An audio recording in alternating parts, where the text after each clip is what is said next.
Hey, Eric. Hey, Chris. Rank the Virtua games right now. Get ready. Series. By series? Yeah. Does Virtual On count in this? It is an AM3 produced game on AM2. Yes, it counts. Okay, Virtual On is the best, followed by Torio Tangram, which is the other game in the Virtual On series that matters. Virtua Fighter I have a lot of respect for, even though if I liked Fighting Vipers and Last Bronx a bit more as far as Sega's Polygonal Fighters goes. Virtua Racing was, of course, the first one, and one of the first Model 1 games to really showcase that shit off, and there's a great 60 frames per second Switch port out right now that I recommend for anyone. It's also like 8-player if you can get 8 people together and play that fucking thing. Wow. Cop. Sky Target was like supposed to be a Virtua game, but it was more or less like a extension of the Afterburner series. And then there's that Star Wars Model 1 game that's actually really fucking good that you should try to get into. Those aren't true Virtua games, though, even though they were like predicated on the same Model 1 technology, obviously. Obviously. That's all I got. Cop. Oh, God, Virtual Cop is like, it's fun. I think it has the best arcade shooting because Time Crisis overcomplicated the genre, but also you're cops. Yeah, but... And you can't kill like all cops would. But they're Virtua Cops, Eric. You know how many innocent people you can shoot with 0 penalty? You lose points, just like real cops. It's true. Just points on your license. You can hack an original Xbox and double the RAM, and Virtua Cop 3 will run on it. Isn't that cool? That is cool, I guess. Based on Sega's Xbox arcade platform. You want to hear some hot sounds that I've recorded? No, I'm talking about Virtua Cop the rest of the day. Oh, okay. I mean, I loved Virtua Cop 2. It was my favorite light gun game back in the day. Yes, Chris.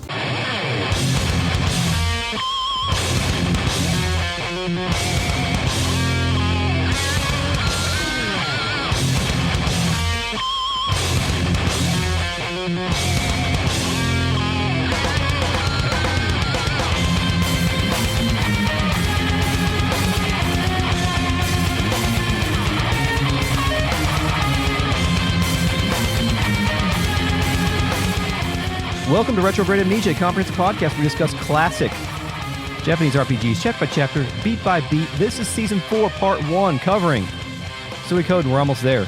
Part 2, kind of. Maybe, perhaps. My name's Chris. I'm joined by Eric. Hello. What's up, Chris? Hey, nice to see you. We are also joined by the Real Net Collective of patrons who are listening to us record live. You too can do this thing by going to patreon.com/retroam and supporting us while also getting bonus content. This episode's brought to you by Kal-El. Hello, Kal-El. Thanks for joining us in the RealNet tonight. We appreciate you. You know, Kal-El's the real name of Spider-Man, right? Yes, I think you're right about that. We're also joined by the Fake Net, our post-production AI companion and autopilot for the VTOLs that the cops drove in G-Police. Initializing Fake Net. I would have rather flown for the Jeep Wrangler Police, but I had to take work where I could get it. What's your favorite Psygnosis game? I don't know what a Psygnosis game is. God fucking damn it. All right, well, there's no way to correct that mistake. So, Chris, where are we? We ran into a vampire, of all things, in the warrior village, and we have been sent to find the secret vampire-killing weapon, which is not holy water, garlic, and or a sacred whip. It is perhaps a talking fucking sword. It's a sword, and we found it, but we didn't get to possess it because the sword banished us to another dimension. It's, as far as we know, we're in another dimension. We are somewhere new. It's got a lot of log cabins, and I love that the sword had a portrait. I'm sorry. Oh, yeah. I love talking swords, Eric. Fake Net, what's your favorite talking sword? Initializing Fake Net. The sword familiar in Symphony of the Night, followed by the talking sword in Transistor, followed by Nightblood in Sanderson's Cosmere, followed by my... We may have asked the Fake Net that before, actually. Did you just cut me off? I had a list of 100 talking swords. Have we come across a talking sword before? I know for a fact that I've put a sample of the talking sword from Roger Rabbit in this podcast. I think that was in the Sight and Net sword episode. It's possible. But you may have done it more than once. Okay. New music. Forgotten Days plays. Yes, it's very good and fluty. This place is very green. Mm-hmm. Victor wonders what this place is, and so does Cleo. It looks like we got thrown out of the cave thanks to you-know-who. Yes.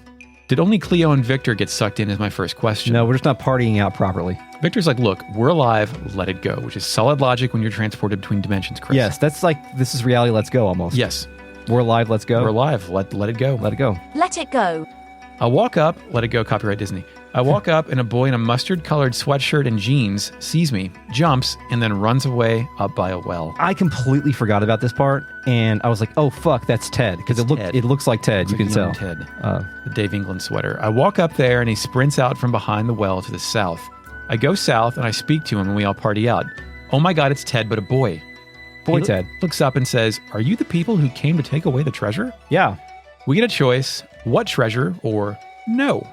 What'd you say? I ask what treasure. Me too, because I want to know what treasure. Is that the secret weapon I'm looking for? I want to probe this little fuck for information. Yeah, we really need to understand the nature of Ted. I don't trust Ted at all, Chris, in the past or now, whatever ruse this is that Ted has surely set up for me to fall for. Okay. Ted replies, good. I didn't think so. Grandpa looked real angry, so I was worried. I'm like, oh, Grandpa, huh? Yeah. Cool. The village chief then screams for Ted to come here, and Ted replies, yes, Grandpa. This is all a ruse to make me disarm me about Ted's true nature. You're off your toes right now. Scampers off. We debrief. That was Ted. He did remind me of Ted. Cleo doesn't want to know what's going on, neither do I. We fade in, and we fade back out, and we are now exploring a town full of NPCs, which weren't there a second ago. We did get that choice, and I said it reminded me of Ted because we're playing a JRPG, and there would need to be any other reason for Ted to be here than other... Yeah, that's true. Yeah. And I'm sure we're being sent here for a reason. Wouldn't it be great if it's just the past to fuck with you? Just do Yeah. an LSD dream emulator offset. Mm-hmm. NPCs? Yes, I got a little girl. Mm-hmm. What'd she say? She asked if I'm Wendy. God damn, Wendy. Wendy. Windy. More callbacks and stuff. Lady says they can't give what they have been protecting for so many years. I'm like, don't mention it, you idiots. When Yes. you're protecting the treasure that cannot be stolen, you don't tell strangers teleported in about your treasure. No. Ever. And they are 0 for 2 on that shit so far. Yeah, very, very bad. There's a left house. There's nothing in there. There's a guy by a well. He says, why did you come here to this village of the hidden rune? Yeah, dude, your hidden village is called the village of the hidden rune. Don't call it that. Stop it. Stop doing this. On, man. In the right-hand house, there's an old lady in front of a chest, which I forgot to go back and get later. Says, what are you looking at? This isn't good. This treasure chest is. And she's standing in front of it. I got it later, but it's in the notes, so we see what it is then. Okay. I find Ted and the old man in the top right. You need anything else before we talk to Ted and old man? Nope. Young Ted says, what's wrong? Is there something on my face? Great question. Guess Excellent what? question. There's a plot hole here. Is that on his face? No, kids don't give a shit if there's something on their face. They never care. Not even if it's like I know if it's like a marker, hell no, or like a pentagram, they don't really care. But if there's like a wet Snickers, yeah, just like you lick a Snickers candy bar and heat it up so it sticks, and you slap that to your kid's face. You can wonder what that is. Is there a wet Snickers on Ted's face? I'll put a wet Snickers on my kid's face tomorrow and let you know. All right, yeah. Let me know if he figures that shit out. And do I have to like just An aptitude test. put it on them, or do I have to like dip it in water and say eat this? No, you're going to have to heat it up first to get it to stick, and then you need to just like right below the line of salt to get it to stick to his face. I'm not going to do that. Going back on your word already, I huh? will feed him a wet Snickers and I can already tell you my kids don't give a shit if they get food on their face when they're eating like a popsicle or something. I'm talking about full bar of Snickers. Okay. Well, I think Glue it to your kid's face now. We've upgraded to glue. See what happens. I think that when Ted asked if there's something on his face, he meant like, Why are you looking at me? Yeah. Do I have some chocolate? And I got your point. I just have to take it literally, Chris. Yeah, sorry. She's Kid Chief. Village Chief, were you people sent by that woman? Another great question. Victor is confused. What woman? Messengers? What are you talking about? The chief is like, so you've got nothing to do with her? Victor is again confused, and the chief says, if you don't, you must leave this place immediately. Come, Ted. Ted says wait, and he wants to talk to us. The chief screams at Ted to come with him. Does Ted want to talk to us because he can sense the destiny all over us? I think so. There would be no other reason for him to want to talk to us. Kids are naturally curious about strangers in villages full of idiots, Chris. Yes, absolutely. Gramps pulls him inside. You gotta follow their asses in there, man. Yeah, I follow and I steal their mega medicine. Hell yeah. Cleo starts asking questions, which is good because Cleo's the only person I want asking questions. at this point in Cleo's the time. only person here I trust. Yes. I do, Blacksmiths. I do trust Ruby, but you don't have Ruby yet, so you don't know why. What are you so afraid of? Are you afraid of that woman you mentioned? ? She asked Ted. Theme of tension play shit. Wendy is here because her portrait appears and a dialogue box also appears. It says, that woman, rather a rude way to speak of someone, don't you think? What's the surveillance situation in this world, Chris? Like, if you speak ill of, like, Wendy, the trickster, like, does she just... I think this is what you would call a coincidence. But it is possible that Wendy couldn't locate this town until someone spoke her name, even though that NPC spoke her name a minute ago. Who knows? But we just said that woman. Maybe just the house is bugged. We run outside and Wendy is here. She's with fucking Neclord.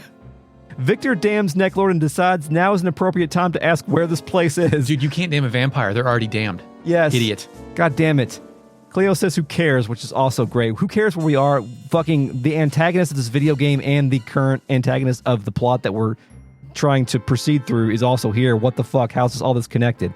Wendy tells the chief that she came here because he refused to give her the rune. She says the chief should thank her for making the effort. ? Quote, now give me the Soul Eater. The Soul Eater. The Soul Eater. Chief's got the Soul Eater. Don't we also have a Soul Eater on us right now, Chris? Yeah, there's dual Soul Eaters. Would this destroy the universe? You just suck her soul. Yes. Village Chief has never heard of such a thing, according to Village Chief. Wendy says that she happens to know that this is the village of the Hidden Room. I 100% guarantee you they have a sign. Yeah, probably. Yeah, maybe bad name here again. Victor tells Cleo they should remember that. I don't know why. This is the village of the Hidden Room, Chris. I'm losing my mind. I have to go to sleep. I don't think we have to come back here. The screen shakes and flashes and things are burning all of a sudden. Holy shit. Wendy tells the chief that while he was in denial, Uber got bored. Uber. I'm Uber. sorry. Uber? What is a Uber? Uber is a proper noun. Is it a person, place, or thing? It's a person, Eric, and this knocked me on my ass. I guess it knocked you on your ass because, oh, hey, guess what? New antagonist. Knocked me on my ass because I was like, oh, fuck, Uber's in this game. I mean, the town was burned to the ground in like 2 seconds, so, Yeah. you know, that's what knocked me on my asshole. Wendy demands the rune or this village will be charred beyond recognition, Char's revenge. despite its charged counterattack. You tried, Eric. I tried to make a Gundam reference. Yeah, you really tried. Yeah, this threat, by the way, of charring the village, despite the village currently being in the process of being charred beyond recognition, because everything's on fucking fire right now. So Uber, the name Uber, like according to Suikoden heads, is like a big thing, right? Yes, Uber is important. Just forgot Uber was in this game. The village chief says, damn you, are you that eager to see the cursed power of the Soul Eater? Chief, spilling the beans already. Oh, Soul Eater, cursed rune, show your power and strike the enemy. Does Tyr have to say that every time he uses a Soul Eater thing and we don't see it? No, he cannot speak. But there's implied whatever. I don't know. There's a bling noise, a rune bling noise, more noises, explosion effects, explosions. Special effects.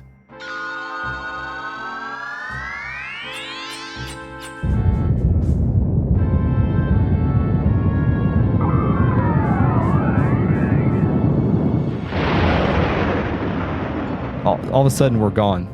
We're all over. We're in the house. The music, forgotten, past, days, returns, whatever it's called. Like, aren't the flames just raging even harder now? Yeah, maybe he put the flames out. I don't know.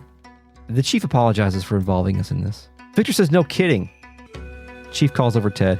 He passes the rune over to Ted. We get more blinging noise.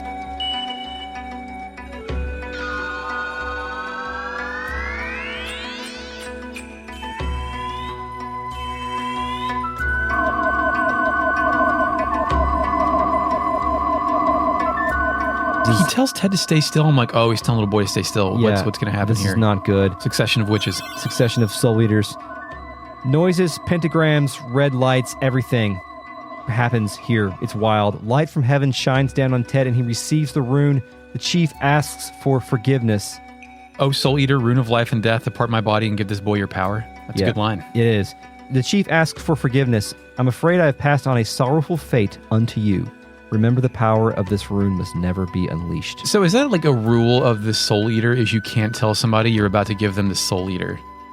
I think Ted, that I learned it from watching you, Chief. I think that if anybody knew they were about to receive something called the fucking Soul Eater, they would say Come on, no. Man, I would want that. Well, actually, we did have. It's very useful. Tyr did have to accept it from Ted because Yeah. Ted asked him to do it. Yeah, but Ted used the power of suggestion to ask Tyr because Tyr's like yes to anything. He's an idiot. The chief is about to sacrifice himself, but he's also sacrificing Ted's happy life. He's cursing Ted and using him to escape, which I guess he's doing a value judgment here to determine that, okay, I can make one child's life horrible to protect the whatever we're protecting. We don't know what Wendy's ends are right now. Surely I'm going to make one child's life horrible out there anyway. So. Yeah, I guess you're right.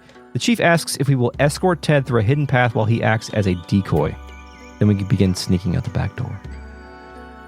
We make our way around the bend, and a dude comes flying in from the rafters.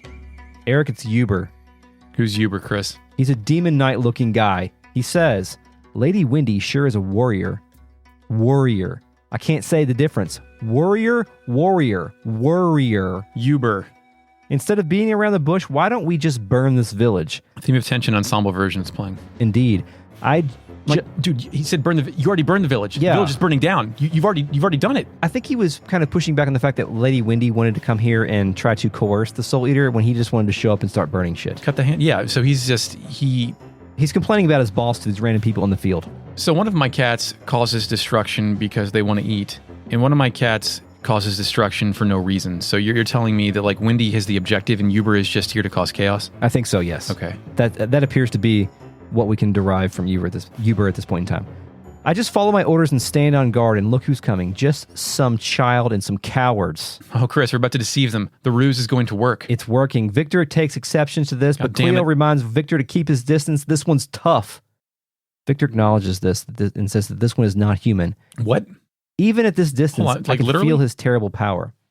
Yeah, I think that they are perceiving that Uber is a Neclord-like. He's not. Okay. He's not of human caliber. Uber says, "So you understand my power, do you?" It's feeding his ego. Well then, don't bother to struggle against my sword. I'll chop you all into little pieces, making sure you feel no pain. Dude, sign me up. A no pain death? Yeah. Absolutely. If I'm stuck in the past, I don't want to live here. They don't have Xbox. Yeah. After like Uber gives that, like, it's going to be long. It's going to be like the speech. Cleo says, like, stutters and says, damn, which is the only time I've seen Cleo shook in this game. Okay, yeah. That was really good. Yeah. Neclord phases in, paging Uber, stating that Lady Windy is calling him. Quote, the old man escaped to the forest. Victor tries to step, but Neclord says he'll take us on another time, which is true, I guess, in the future. I'm very busy right now. So Neclord's already a vampire. So the rune accident's already happened. Do you think like this was the period of them discovering the runes where they all discovered, like Windy discovered it was eternal life, shit like that, and Neclord like fucked it up or got one that was damaged or they gave him one that was cracked?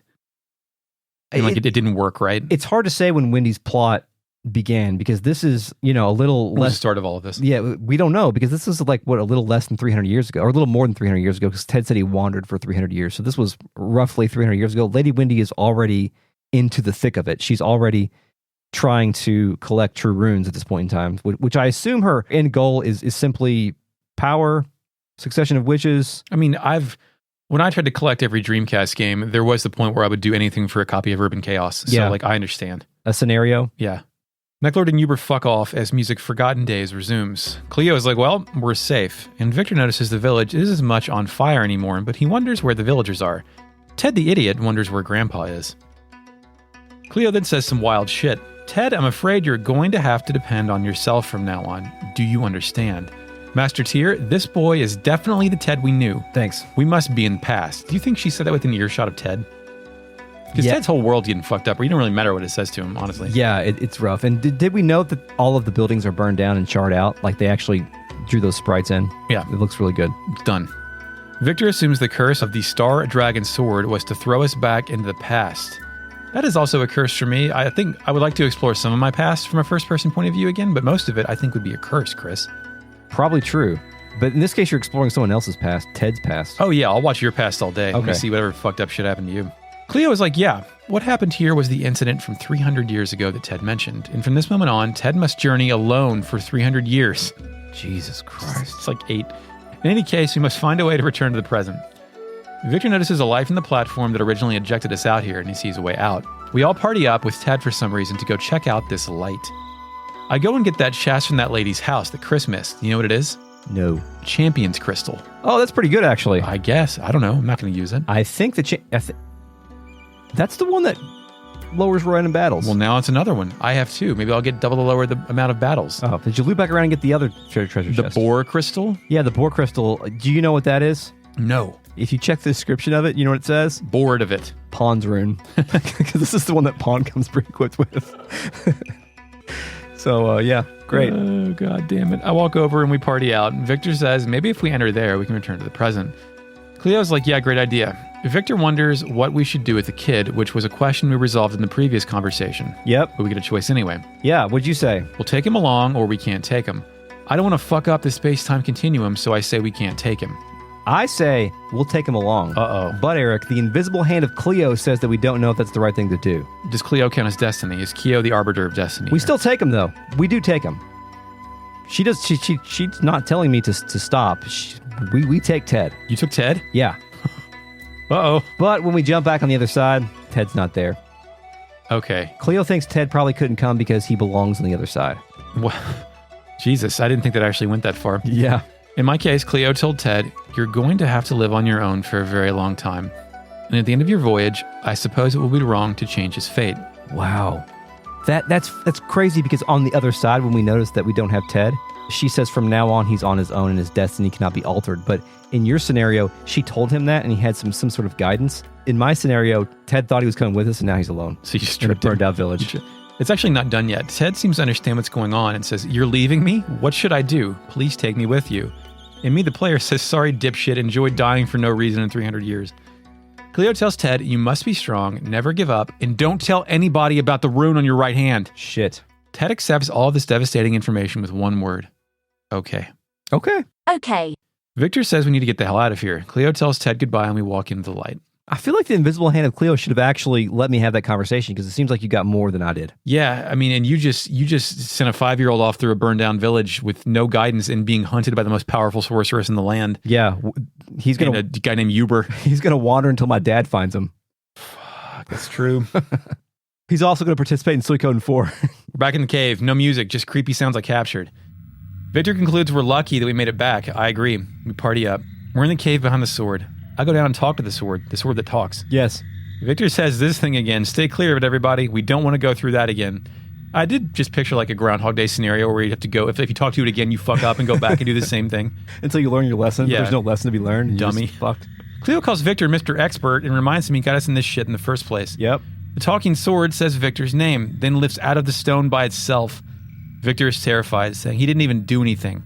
Sword replies, "Victor, don't you have an important mission?" Victor takes one step forward and says, "Hell yeah, son. I'm going to go kill that Neclord." Lord of Necks. The sword talks back. "I was just getting tired of sleeping. I'll join you on your mission. Pull me out." Pull me out. Pull me out. Victor thinks the sword is arrogant. The sword talks back. "If you don't want to, fine, but you'll never defeat the vampire." Eric, no one has said anything about this sword having a fucking face. Did you notice the sword has a face? I mean, we're already in a village where swords have to be named, and Yeah. so I assume this is like Lord of the Swords. Maybe. Like, to get your sword named, you must get it engraved by the face sword and go through your own cursed past. Star Dragon's sword does have an origin story, which I think we'll get to a little bit later in this game. Victor says, "Okay." The sword assumes disrespect. Victor then says, "Yes, sir," at the sword. The sword says, "Let's go, partner." We party up. Victor now has the Star Dragon sword, or if you're at level 12 like me, a rich guy, the King Dragon sword. King Dragon sword. That's right. You should be at level 15, Eric. You have Moose. I haven't gone back to Oh. do moose shit yet. I'm still Okay. in the thick of it. After the Star Dragon sword says, "Let's go, partner," Victor has a Final Fantasy VIII parenthetical thought where he says, "Tisk, why should a sword call me partner?" Good question. You're So- master of the sword. Thanks, Squall. We're in Klon. Music within the silence plays. I go find Hugo. I give him Yeah. that war scroll. Yeah. It's like, that's it. That's the war scroll I was looking for. Thank God it's been found. "I must repay you with something. Let me see. Are you in the Liberation Army?" "I see. Okay. Decided to join. I'm Hugo, the librarian."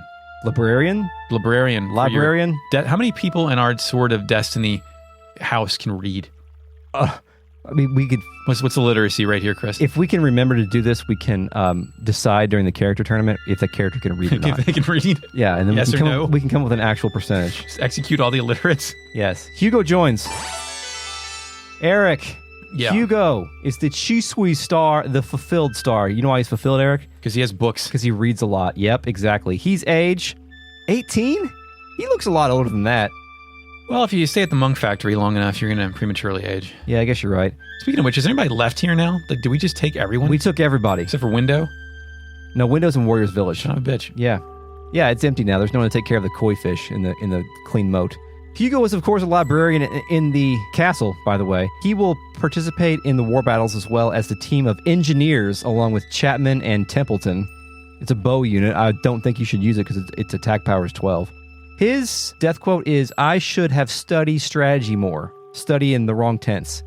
And his death quote is, "Maybe somebody will write a book of me." Present in the game's coding, but not used. Eric, he can't join your team or anything, but he's the librarian, and now you can read all of your goddamn old books and get some lore. And you can put the book on the shelf, which I like. You can put them on the shelf and turn the pages with a nice 3D page-turning animation and noise. Eric, would you like to read all the old books right now? Okay, Chris. Read them to me. I'll read you all the old books right now. You ready? Yeah. Okay. Hey, Fake Nut, pipe in the crowd from when Bart gives his speech in Xenogears below Chris, so he's announcing it to a crowd. Okay, I'm reading to a crowd, okay. Initializing fake net. File not found. Instead, I have assembled a real crowd. Okay, thanks, Fake Net. Good people of Ave. Yeah. My good people of Fuckhouse. Old Book Volume 1. It's called True Runes, their creation. Eric, this is some lore. In the beginning, there was darkness. Darkness lived for eons in a rift of time. Suffering in solitude for so long, darkness finally dropped a tear. That's T-E-A-R, Eric. Not T-I-R. Yeah, like the mimic. Yeah. Yes. The best tier. 2 brothers were born of Tyr, Sword and Shield of Pokemon. Sword said he could cut anything to pieces. Shield swore he could protect anything. And so, the 2 went to battle. The battle lasted 7 days and 7 nights, just like in the Bible. I'm adding some things if you can't tell. Yeah. Sword cut apart Shield, and Shield broke Sword into pieces. Fragments of Sword fell and became the sky. Fragments of Shield fell and became the earth. Creation story, Eric. Sparks from the battle became the stars. The jewels that adorned Sword and Shield became the true runes, and the world went into motion. Eric, that's how it all started. The start of all this. The earth will rot. Yes, indeed. Keep that in mind as we play Suikoden games. Old Book Volume 2, Ancient Teachings. At certain times, the runes can give men immense powers. I would say all people, because you can give runes to women in this game.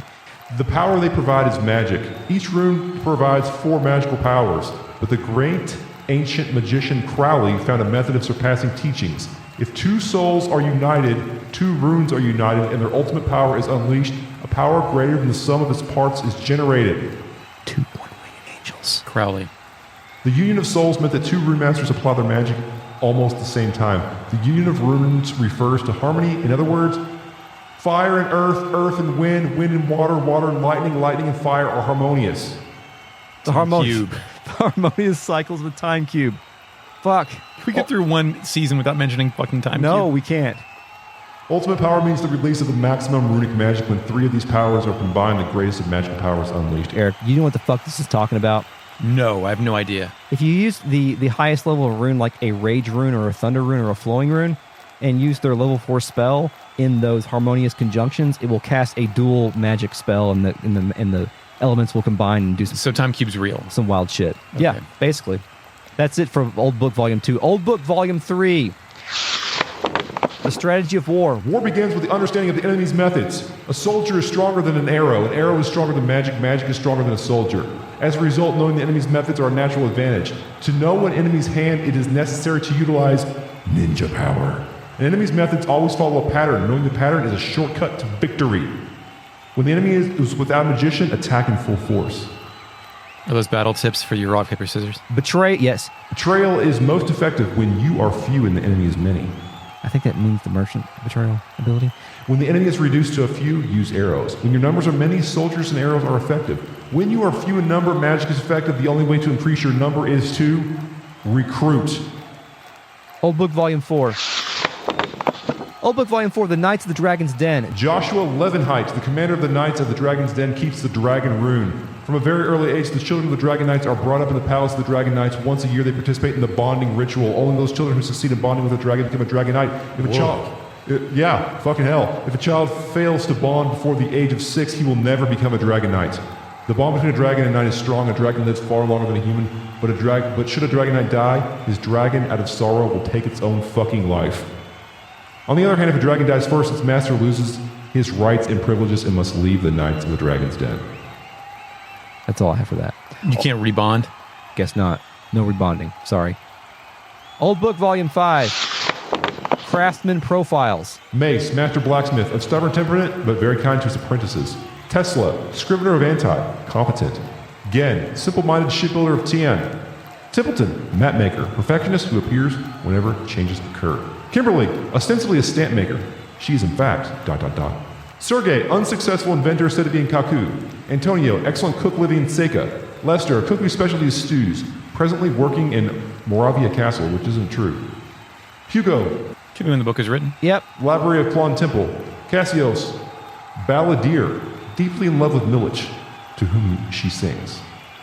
This is she. We previously... Cassios was gendered as he, but who fucking knows? Who cares, actually?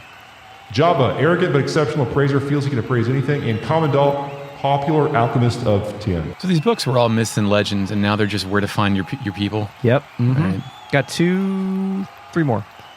Old Book Volume 6. This is the blacklist, Eric. The following list compiled by the Imperial Guard describes suspicious characters who may have evil intent against the Empire. Clive, appears to be on the trail of somebody with the intention of extracting revenge, originally sighted at the inn in Rickon. Credits, follower of the former Emperor Gale Rugner, long incognito but recently discovered to be hiding out with the Knights of the Dragon's Den. Anji, pirate of Lake Torrent, long-standing friend of Tai-Ho. Ruby, stray elf. Fuma, masterless ninja, hides out with the Knights of the Dragon's Den. Fusu Lu, warrior who wears a tiger mask, always repays his debts and obligations. Pesmerga, seems to be looking for Uber, the Black Knight in the service of Wendy. Old Book Volume 7 is the antique prices. I'm not going to read all the antique fucking prices, but I'll tell you how much the Peeing Boy costs or will sell for. 16,000 bits. The most expensive one is the nature painting for 200,000 bits. I'm just going to play Gaspar and Dice for 20 minutes. Yeah, I'm not worried about that. Old Book Volume 8. The Kaleka Tragedy. Remember Kaleka? Yup. Border disputes between the Empire and the city-state have been going on for many years. The so-called Kaleka incident took place against these in this tense, ugly background. Taking advantage of civil strife within the Empire, the city-state overran the northern part of the Empire all the way to Kaleka, which they occupied.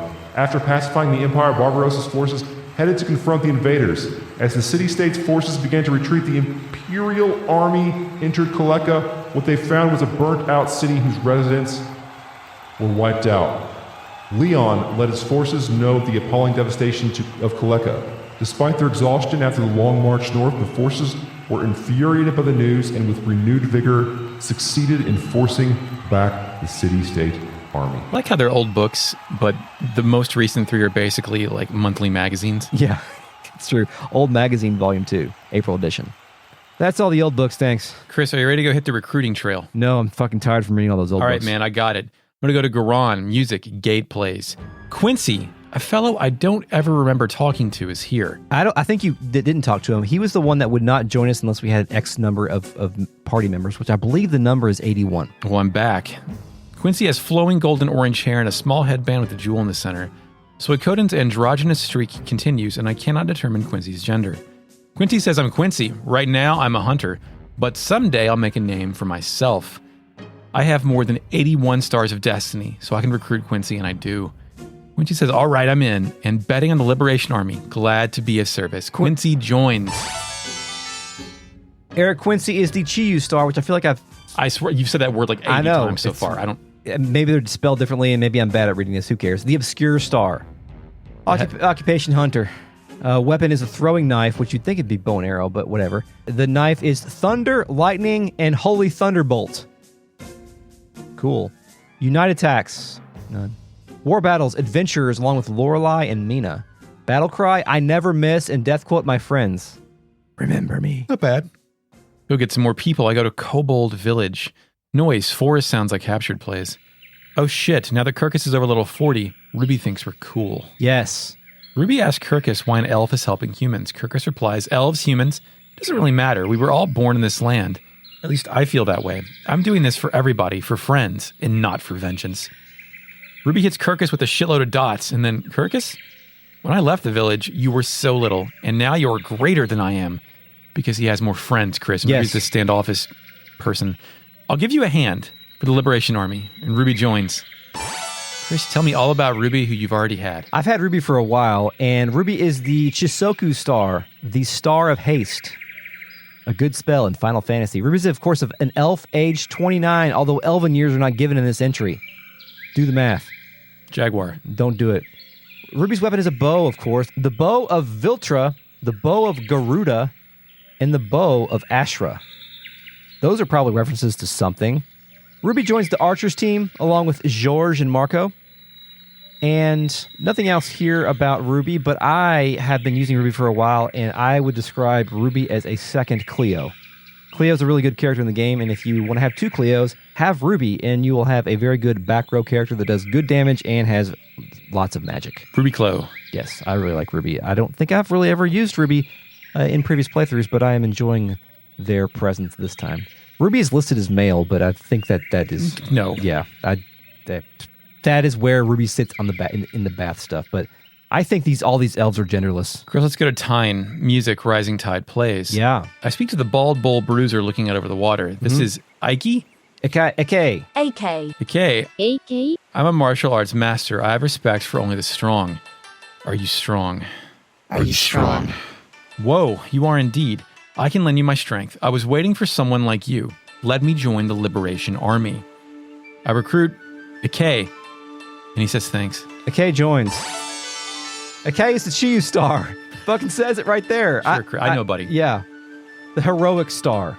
Ikei is 31 years old and is a combatant that will join you at level 40 as we discussed. Weapon, claw, wolf, tiger, or dragon. Ikei can participate in the martial arts attack and will join the team of Invulnerable Defense along with Kawanda and Gaspar for some goddamn reason. Battle cry is, if you're strong, I'll fight you, which is in character. Death quote is, you're pretty strong, also in character. Now, Eric, about Ikei's rune. He comes equipped with the double beat rune, which is just like an attack rune. But, Eric, in the... Does Parappa have that rune? Probably, but you know who doesn't have that rune? Ikei in the game Suikoden for the Sega Saturn. Oh, they just took it off him? He comes with something called the Lion's Trial rune, which unlocks in the Saturn version something called the Training Coliseum, which is an addition like a battle arena to the thing. According to the wiki, the Training Coliseum is exclusive to the Sega Saturn version of Suikoden, located at the top of Toron Castle. It's run by Ikei. He uses his Lion's Trial rune to summon monsters for you to battle. Instant death spells and healing is not allowed, so you must bring both strong mages and warriors to make it through all 6 rounds. After each round, you can choose to end the match and accept your prize or continue for better prizes.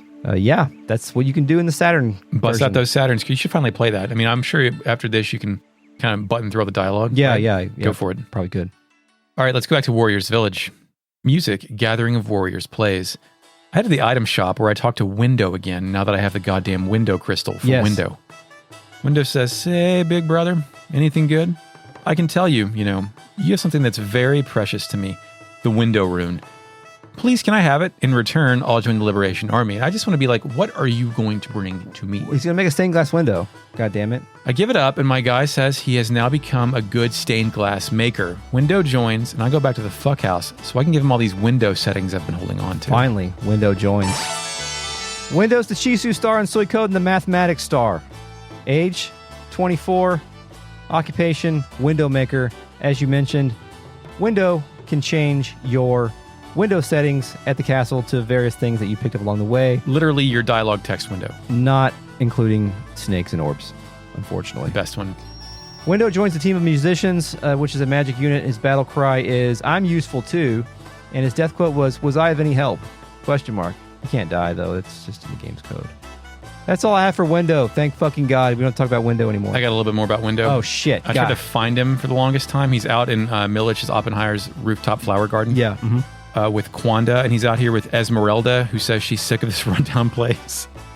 Esmeralda serves no purpose other than to complain. I think Melody's... When you speak with either Esmeralda or Milich, it plays the theme of narcissism. Yeah. It's pretty funny. Melody is out here, too. Like, there's all these kind of fancy people out here. And I go to Window to change my options, and I refuse to change anything, but I fuck up, and now my windows are gold and purple.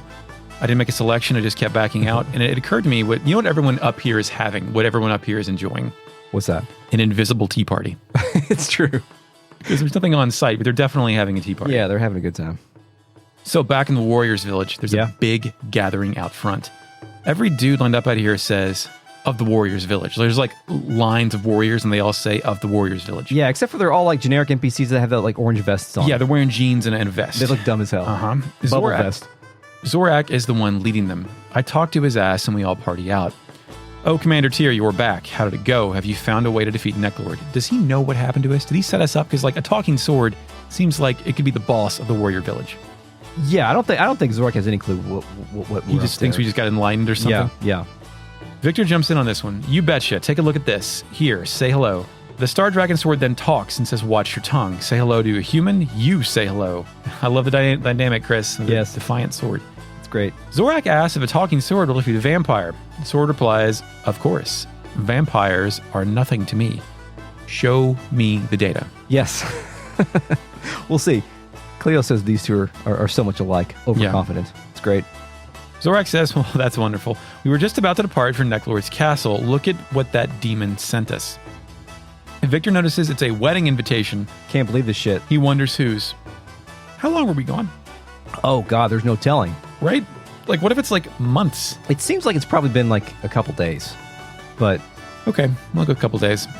Hicks jumps in and says it's Neclord's and Tengar's wedding, and if we don't hurry, Tengar will be drained of the blood. Yeah? What are we doing, man? What are we doing? I don't know what we're doing. None of this shit, Matt. I mean, I guess they had to invent a reason for Victor to hate Neclord, because like otherwise it's like, yeah, you guys go figure this out. Yeah. This has nothing to do with me. We know now that Neclord works for Wendy, and he's there just hanging out, burning down villages. And apparently didn't they say he was in charge of a Imperial unit? Of zombies. Of some point? Yeah. So, I mean, we got to take him out. Take up the dead guys. Yeah. Zorak later says they'll be going there ahead of us, which seems like a very bad move. No, don't do that. We've got the fucking Star Dragon sword, dude. We party up, and the Zorak warrior gang marches out double file. Let's go south to Neclord's castle. New music. The gothic as hell Passacaria plays. Yeah. As we approach the rocky entrance of this Transylvanian fantasy land. Psycho Mantis comes in and asks us if we like Castlevania. You like Castlevania, don't you? There are golden railing stairs deployed onto the grassy hillside, which is a power move of some caliber. The whole party plus us are here outside the castle. This must call to mind vampiric fiction, where the whole town gathers outside the vampire lair, ready to burn it down regardless of the merit behind the heinous accusations. Yes. I don't know, Chris. Did you ever read Dracula? Did that happen in Dracula? I didn't read Dracula. Me neither. Shit. Seems long. It's 418 pages. Zorak is like, oh, let's go, man. Now's the time to show the power of the warrior's village. Yay. But then Neclord kicks in the front door and music. You have tension. Ensemble version plays. I like it. Neclord says, my, how rude of you to show up at a wedding with all those weapons. Zorak hits him hard. Give me back my daughter, my Tengar. Neclord rejects this simple request. I'm afraid not. She's my beloved bride. When the sun sets, our wedding begins. Tyr, you're the leader of the Liberation Army. And do you think, by some future past logic, he only knows this now because he saw us in the past and the memory incepted into his brain? No, I think he just got intel. All right. Correct. I'd like you to be my most honored guest tonight. If you don't make it to the top of the castle by sunset, Tengar will be mine forever. Understood? Neclord then starts to go back inside his castle, but then turns around at the last second and says, the gate will not admit the uninvited. Chris, vampire rules. Yes. Only the invited can come in, just here, and like whatever guy he wants to bring. Yes. He can bring in a dumbass blacksmith or whatever. Zorak then says a cuss word. Damn you. Damn you. Damn you. A villager yells they will not be made fools of, then approaches the door. Chris, have you seen vampire fiction? This will not go well. No. The villager approaches the door and then screams. Cleo advises Tyr this is a trap. You don't have the right. Oh, you don't have the right. We should have saved our "you don't have the right" joke for this moment because it works the best here. It does. But it's very good here. We fucked. I don't have patience. He knows you're our leader, but Victor acknowledges that we have no choice but to go. Zorak resorts to begging. Commander Tyr, I beg you, please save my daughter from that filthy vampire. Filthy. Ew. The crowd parts and we start to make our way in, but then who begs us to wait? Of course. Damn it. It's Hicks. He comes out of nowhere. Yeah. Zorak, he begs Tyr to take him, and Zorak says, fuck that. Hicks can't go. No. He hasn't proved himself as a warrior. An unproven warrior, one who does not yet carry a sword with a name, is not allowed to enter battle.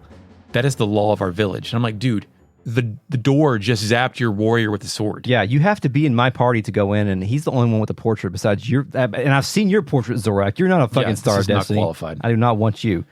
Music, main theme arranged guitar version plays. Hicks offers a confession.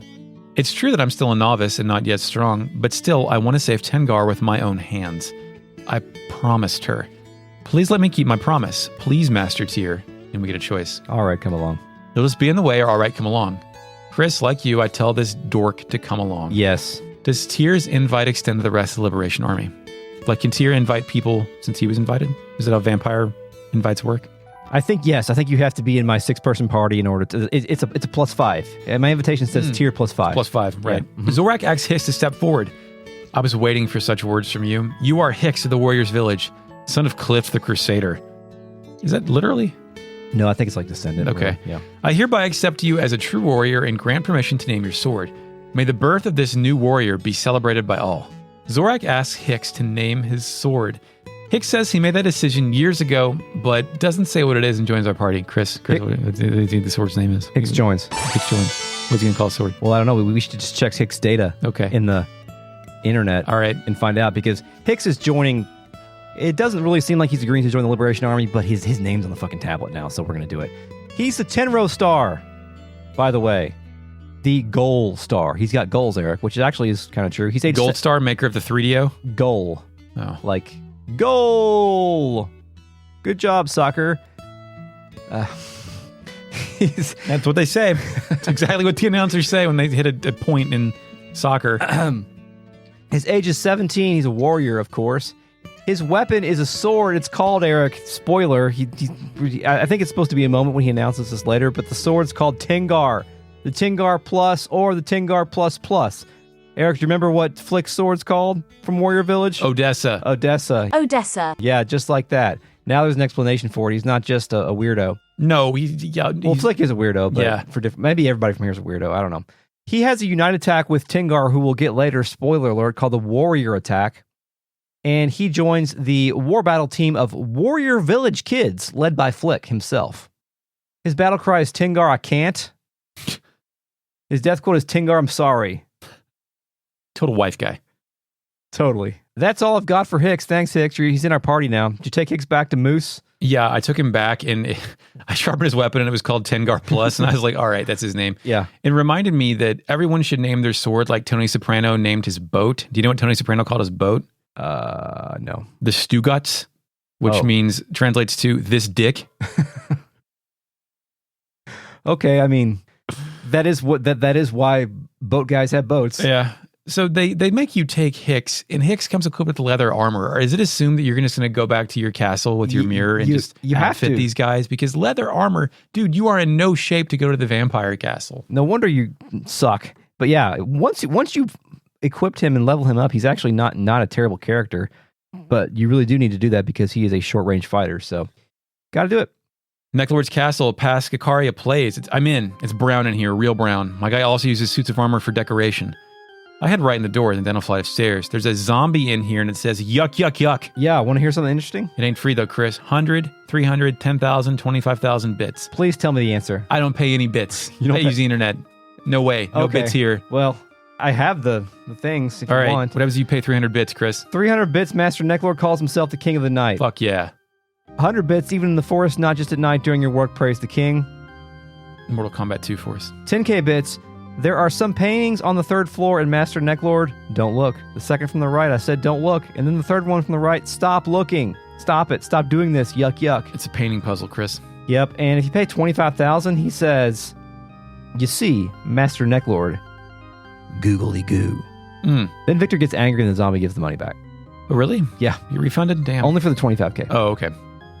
Enemies here, larvae, floating ghost skull head babies. Yep. Hell unicorn, big blue flashy death unicorn with yellow eyes. Yes. Demon sorcerer, 3 skull-headed skeleton who floats and has a cape. Didn't we have one of those as a boss at one point? Sure. Maybe. I don't know. remember. I move through this castle. Eventually I make it out to a balcony. It's dusk or it's morning. Oh shit, that's right. Time is passing. Yes, in JRPG moments it is. The sky is slightly pink and mostly blue and clouds are floating by. This is nice and peaceful. Find a chest with sound setting 1, green paint, and earth boots. Earth boots. Earth boots. I make it to a room with 4 paintings on the wall. One is of a man with a red cape, another is of a pastoral village setting, and the third is a tree. And the fourth is a full-body portrait of someone from the side. I examine painting 3, a chestnut tree. It's a puzzle. Then the second, the girl in the early afternoon. The fourth, the peasant girl. And then the first, king of the night. All that opens a new door, Chris. Yeah, we did Thanks it. for the hints. Yeah, thanks, zombie and guy standing near well. I found a room with a bunch of open coffins in it. Who are those for, Chris? Brides? Vampires. Oh. Vampires sleep in coffins. Well, yeah, but I thought maybe those were his former brides, maybe. What if no, there were 69 of them in there? He's six. No, well, I mean 70. So there's 69 brides? The tire of my vampire fiction, 69 brides? Well, he said that Tengar was the 70th bride. I'm not making a 69 Whatever, joke. pervert. I'm not making a 69 joke. I'm saying that... No, dude, he doesn't put brides in coffins. He throws those off the roof into the fucking lake. Okay, He sleeps in the coffin, and he has multiple coffins to sleep in. okay. I go out in another balcony. The sky is now orange. The sun is setting. Finally, we make it to Neclord, and he's dramatically playing his goddamn organ like a vampire. Why wouldn't he be?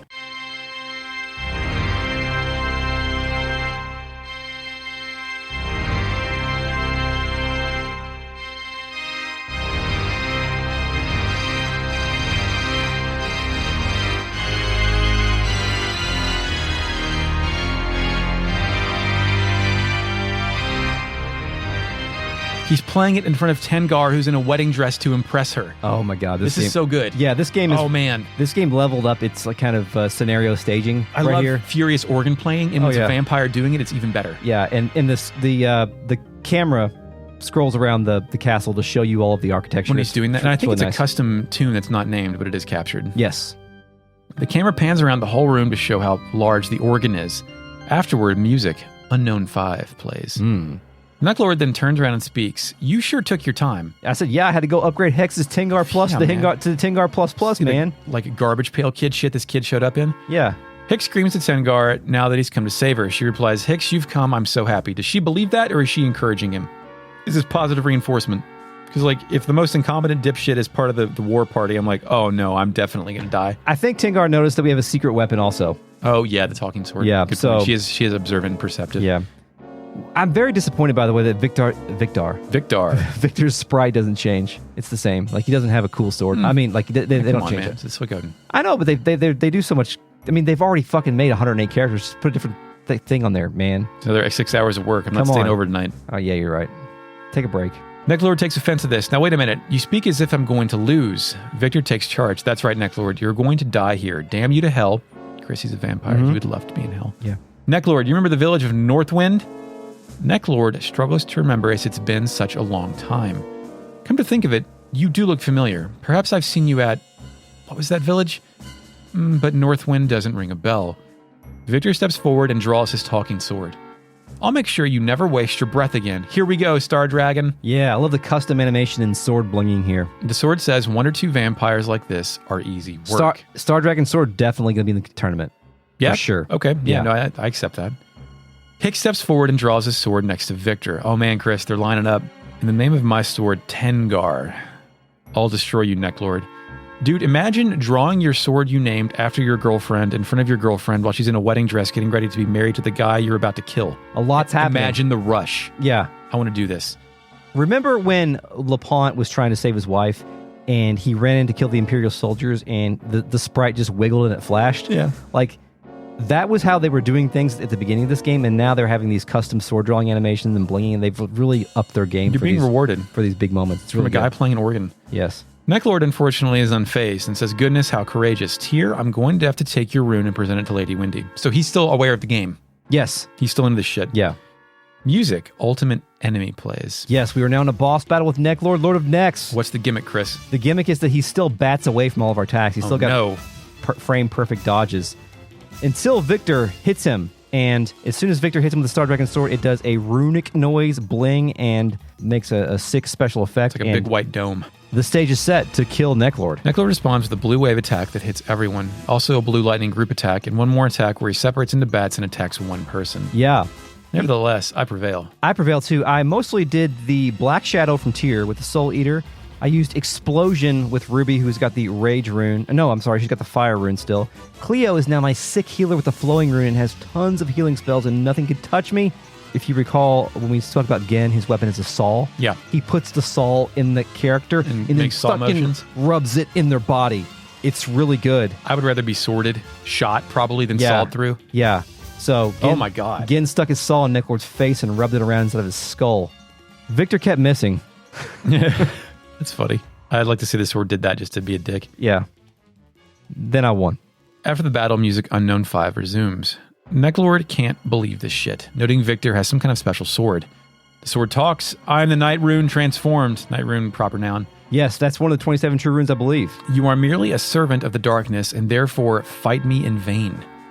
Neclord cannot believe this shit. I lived for 500 years, damned if my life ends now. Victor rejects this thesis. 500 years of evil deeds? This is where my journey ends. I'm like, what? My journey?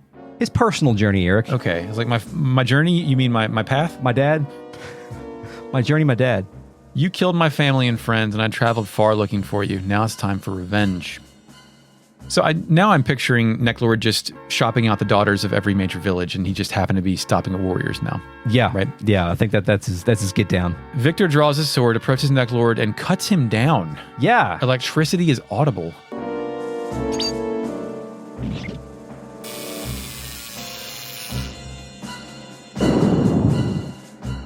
He finally gets to cut somebody's head off. Sort of. Main theme arrange ensemble version plays. By the way, I really do like the nice little lore nugget that we got about the Star Dragon Sword being the Night Rune, which they don't explicitly tell you that it's one of the 27 true runes, but calling it the Night Rune, meaning there's only one, there's a strong implication there, meaning that true runes are sentient, and when they get bored, they can turn into swords. This happens. Yes. It's real. It's great. Tengar screams Hix's name, and he screams Tengar's. The two move to approach each other, and Tengar says, "You've come to save me. Thank you. I'm so happy." Hix is confused by making a woman happy. Yeah.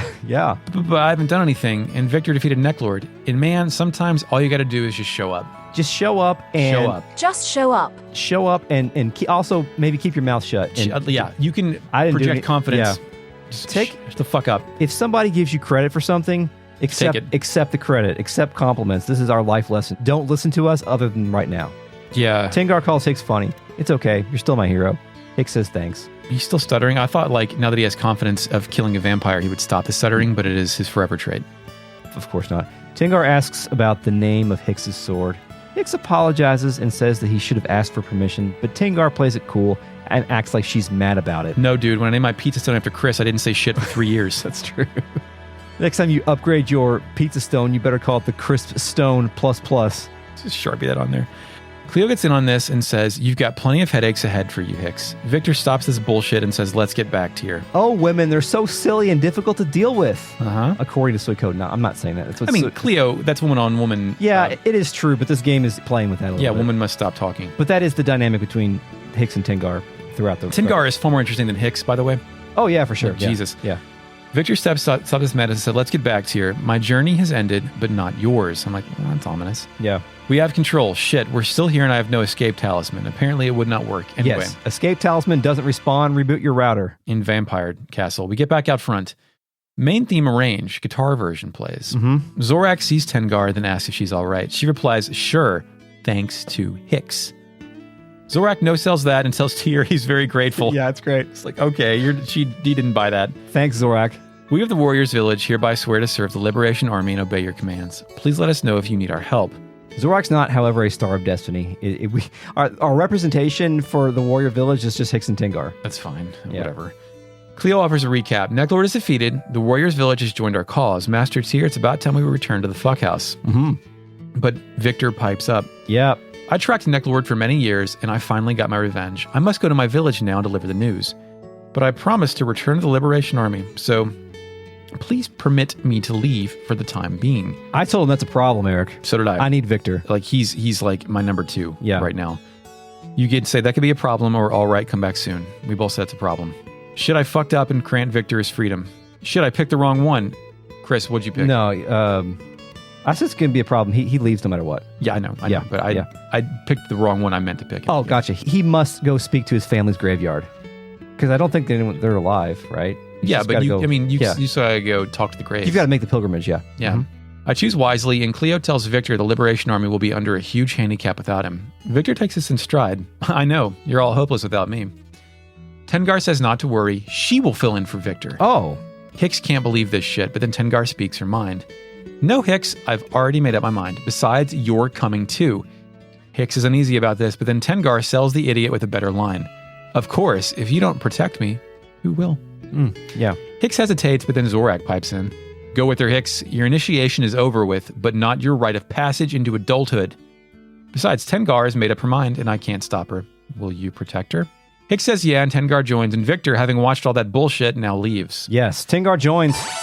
I feel like this game is kind of 2 steps forward, 1 back, with like enabling Tengar to be a strong woman, but still like, is it like wink, wink, nudge, nudge? Hix, you'll protect her, when really she'll protect him. Yeah, I think that's the read. The dynamic. Tengar joins. She is the Tensui star. Tengar star. Tengar star. Tengar star. Tengar star. The star of intelligence. She's got it going on. She's age 15. Jesus. Does she have a sword? Is it named Hix? Her weapon is a throwing knife. Great. The light knife, the ray knife, or the shining knife. Her and Corinne.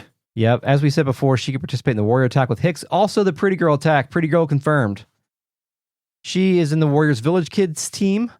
And her battle cry is "Hurry up, Hix." Her death quote is "Wait a second, oh." That's closer to my death quote. Yeah, wait a second. What's my bleeding? Thanks, Tengar. Eric, we've done it. We've killed the vampire. It's over with. All the warrior guys out here say yuck. And we say yuck, yuck, yuck. There's a new podcast coming out next week. Yuck, yuck, yuck. I'm the bone. Nyak, nyak, nyak. Let's go to the real net. Initializing real net. That one wasn't very good. Kal-El says, I think you mentioned that the Village of the Hidden Rune has a sign outside that says Village of the Hidden Rune. Yeah. Kal-El expands on that. It says, Village of the Hidden Rune, home of the Hidden Rune. John Doe says, how has this village of hidden dipshits survived for so long? They probably christened the village yesterday. Eric Von N says, Quan is probably out front announcing the name of this is the Village of the Hidden Rune. Philip Minnick says, call Uber. Mr. Slyke says, Uber most definitely fucks. Uber think owns. so? Yeah. We'll see more Uber, obviously. I'm going to have a portrait for one scene. John Doe says, do you still have the rune if you're dead? Excellent question. I think that the actual answer, and this is just supported by evidence that we'll see in various Suikoden games, that if you die, the rune then is free of human control, and you just float away. Yeah, it could fucking turn into a sword. Okay. You know, like that kind of thing. So that's why I think that Wendy doesn't necessarily want to just kill Tyr to take the Soul Eater, because she wouldn't be able to get it. She has to force him to transfer it, probably. Under duress or torture. That might be headcanon, but who knows? John Doe says Wendy's flukies are a higher grade of bullshit. Yeah, Uber and Neclord, I mean, come on. Sig Trigger says, Neclord just the Lord of Neckbeards? Yes. I mean, look at him. Mr. Slyke says Forgotten Days is a banger. Yeah, That's pretty good. Yeah, it's a really good one. This game's I don't think we'll ever hear it again, but, you know. Eric Von Ahn says Victor in Star Dragon Sword's comedy routine is the best thing in the game. I agree. It's really good. I like the dynamic. Very unique for the time, in my opinion. Eric Von Ahn says Star Dragon Sword is maidenless.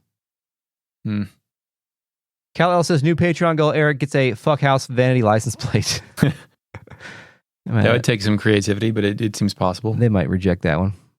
John Doe says, so the old books are telling us that ninjas hold the real ultimate power. Real ultimate power just activated me. What was that? Was it like a ninja? The ninja site that had the big pippin MIDI. That's right. Yeah. That was very funny at those times. Mr. Slyke says, take Jupo to the endgame, cowards. No, I won't do it. I can't do it. No good. Just an ultimate hate party of like Jupo, Kryn. Yeah. No. Jupo, Kryn. LePon's wife. I don't think Ladon can join the party, but him, Kessler. Pond, the cop. John Doe says orange vests and headbands are like this game's versions of red shirts. Yeah. John Doe says, I kind of love that Neclord keeps doing vampire shit, but like subverting it as a gag. Like being out in the morning. Yeah, like they kind of just pick and choose what they wanted and ignore. Like it adhered to just the right amount of stereotypes. Yeah. It didn't have to be a vampire, but it's funny that it was. Yeah. I mean, it had to be something supernatural to set up the Star Dragon Sword stuff, but... I mean, he didn't really do anything vampiric. Like, he didn't... Like, playing the organ was like the most vampire shit. Otherwise, he was just like creepy guy who can make zombies. Flip Minnick says, Flick should have called his sword Victor. I'm sure there's a fanfic where he does that. Hell yeah. A Victor fanfic is called a fanvic. Eric Von Ahn says, Tingwar is a great mage, at least. Yeah, Tingwar is a pretty good magic user. Mr. Slyke says, gigantic castle with great organ harmonics, 0 rooms to poop in. Well, that just means any room's a poop room. Psycho Paladin Jr. says, 69 coffins of bride in the wall. Kal-El says, Eric the atheist, Chris the pervert. I thought Chris was the atheist. I can't remember. Hein was the... Speaking of which, where's your it's Hein? right there. Oh, I see. Yeah, that's why I couldn't see it. Yeah. I need to look at it all day while you work. Yeah, I need to put it in view of the camera, because you can't see it when you're sitting there. Dork. Psycho Paladin Jr. says sword blinging is excellent terminology. Thanks. Thank you. I made it up myself. I'm sure I stole it from somewhere. Absorbed it. Okay, thanks RealNet for joining us tonight. It was a good one. We'll see you next time for Dragon's Den. I could remember where we're going next. Dragon's Den and other bullshit. DDD. This episode has been a production of Retrograde Amnesia, recorded on May 4th, 2022. Eric, name a random Star Wars character. Kit Fisto. Then you said that one last time. I said that one last time. Damn it. It is still May the 4th, isn't it? What's the name of the trumpet playing Jizzlers? I don't know. Fake net. Initializing fake net. Ever Orbis and his Galactic Jizz Wailers were a jizz band founded by Ever Orbis, featuring Max Rebo, C. Snootles, and Droopy McCool. Salacious Crumb. Find us on Twitter at RetroAmnesiaPod, or you can email us at podcast@retrogradeamnesia.com. Thank you, Mark Shepard. for the music. You're welcome, Chris. And thank you to all of our patrons, listeners, and other people somehow. You can't really support us if you don't listen or patronize. Like, you don't have to be a patron, but you do have to listen. I'm sorry. The only way you can not support us is stealing your buddy's phone and then deleting the podcast off their phone. Yeah, don't do that. Actually, take your buddy's phone and subscribe to the podcast, and then they might accidentally listen and then like us and then keep listening. Anyway, you can support us on Patreon at patreon.com/retroam and get bonus episodes such as a fucking 2-hour podcast about Final Fantasy, The Spirits Within, and other fun things that are listed on the Patreon site and at retrogradeamnesia.com. Eric, until next time. Yes, we will kill God. And now you may go back to sleep.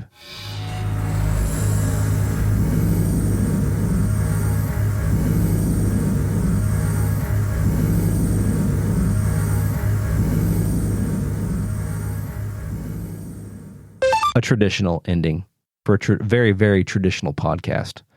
Has anybody else in the history of the universe Universe, please. spent a whole evening podcasting about Neclord? Probably not. I don't know.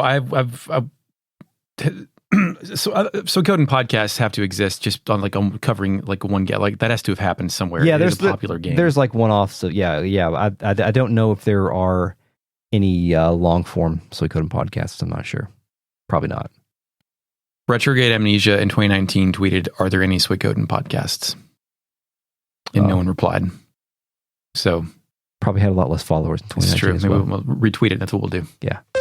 I'm going to add an L to all the virtuous and Just edit me in so it's on the virtual cop. Ooh. Yeah, give me a little L sound. Ooh. Virtual. I'm not really going to do that. That's too much work. I might do it to myself. It's funny. And I just forgot Uber was in this game. The village chief says, "Damn you, are you that eager to see the cursed power up? Damn you, I'm afraid I have passed on Joe Uber's farm.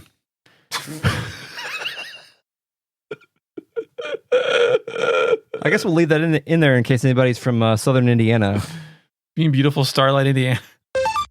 Yes, Hicks joins. Oh, no, wait, not yet. There's a little more about dialogue. Neclord turns around and speaks. And I already said that shit. Stop! Why? Why are you doing this? Judas! Answer me! Judas!